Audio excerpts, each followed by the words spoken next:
Before our Thanksgiving break, we were focused on biographies, which is a story written about someone else's life by another person. So a person that is not who the story is about.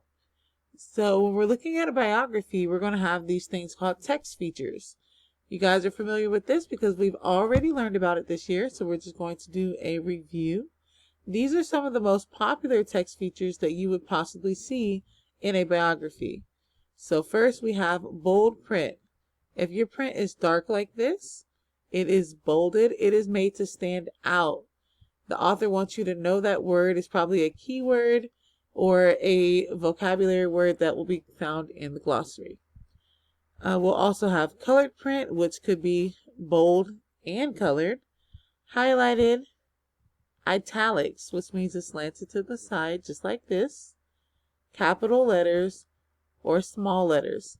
So all of this different print is made to help the words stand out and to catch your eye and your attention. Another type of text feature is a diagram. This is where you're going to be given an image or a picture of something, and the author will tell you what the different parts of that thing is. Timelines. Timelines are very big in biographies because a biography is a sequence. It is told in a specific order and it is following a specific time. Captions. Captions are somewhere around the picture that lets you know what's going on in the picture. So here we have the baby kangaroo lives in a pouch. So cute little baby right there. Bullets, this is where we are listing things. Table of contents, found at the beginning of your book. It is going to tell you what page a specific topic or subject is on, instead of flipping through the entire book page by page.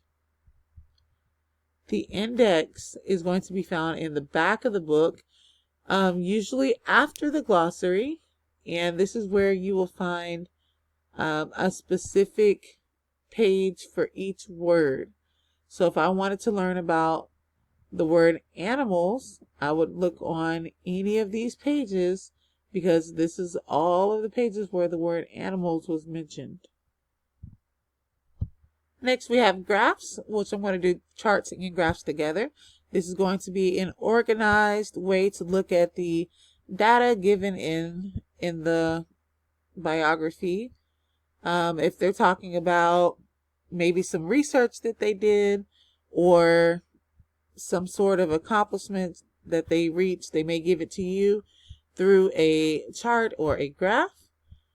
Another text feature that we are familiar with in biographies is a map. A map is going to give you a picture of the world, tell you where something is located.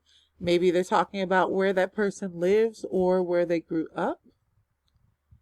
And then we have our glossary. This is our dictionary of the book. It is going to give us definitions of those highlighted, key, bolded words, sometimes even underlined. And looks like we covered them all.